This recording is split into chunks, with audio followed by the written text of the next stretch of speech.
যখন আমি এই সরকারে আসার আগে কথা বলতাম, আমি কিন্তু নিজে বলতাম যে সরকার এত নিপীড়ন চালাচ্ছে, এই সরকার পতনের পর অনেক ভয়াবহ ঘটনা ঘটতে পারে, সরকারকে ওয়ার্ন করার চেষ্টা করতাম। আপনার নিশ্চয়ই মনে আছে যে ফ্যাসিস্ট আওয়ামী লীগ সরকারে যারা মন্ত্রী তারাও বলতো আমরা ক্ষমতায় না থাকলে ঘরে ঘরে ঢুকে ঢুকে আমাদেরকে মেরে ফেলাবে, এরকম কথা বলা হতো না খালে?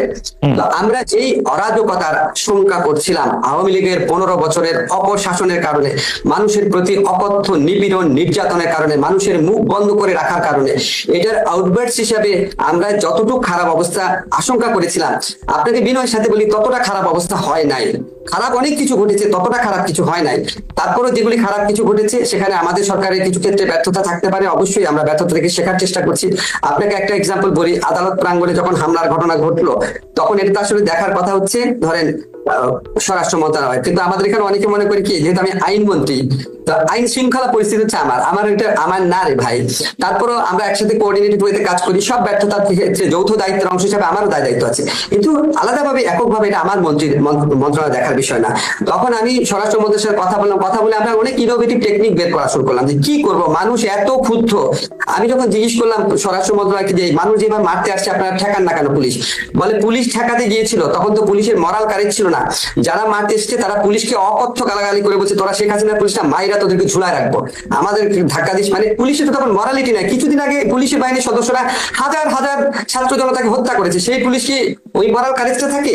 তখন আমরা বিভিন্ন পদ্ধতি বের করা শুরু করলাম। আমি বললাম আচ্ছা ঠিক আছে, আমাদের যারা বিচারকরা আছে ওনাদেরকে রিকোয়েস্ট করলাম যে আপনারা তো যে কোনো সময় ইচ্ছা করলে শুনানি করতে পারেন, তাহলে সকাল 7টায় শুনানি করেন। মানুষ তো সকাল 7টায় জড়ো হবে না। আপনি দেখবেন আনিসুল হক সাহেব এবং সালমান এফ রহমান ওনাদের পরে শুনানিটা সকাল 7টায় হয়েছিল, কেউ ওনাদেরকে মারে নাই। এরকম আমরা বিভিন্ন রকম ভাবে অ্যাড্রেস করার চেষ্টা করছি, সব আপনাকে বলতে পারবো না। প্রতিনিয়ত সেটা নিয়ে আমরা ভাবি, আমরা উপদেষ্টা পরিষদ সদস্য বসে সবাই চেষ্টা করে। কিছু জিনিস আমরা করতে পারি না কারণ আপনি বিপ্লব পরবর্তী সময় মানুষের অনেক অন্য ধরনের এক্সপেকটেশন থাকে, এত বছরের রাগের আউটবার্স থাকে।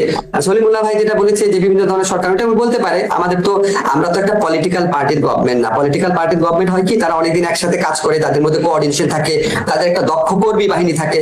আমরা তো কেউ কারোর সাথে আগে কাজ করি নাই, আমরা সবাই একসাথে নতুন করে আসছি। আমাদের এটি আমার মনে হয় যে বক্তব্য পরিষ্কার, শুধু যার মৃত্যুতে শেখ হাসিনার গদি নড়ে গিয়েছে, সেই আবু সাইদের মৃত্যু বুলেট মাথায় আঘাতে ত্বরান্বিত হয়েছে এমন ময়না তদন্ত প্রতিবেদনের তথ্য এখন আলোচনায়। এটা নিয়ে কি বলবেন আমাদের যদি সংক্ষেপে একটু বলেন। আপনি কি ময়না তদন্তের রিপোর্টটা পেয়েছেন খালেদ? ময়নাতদন্তের রিপোর্টটা আমি একটু দেখেছি। তাহলে আপনাকে একটা ঘটনা বলি।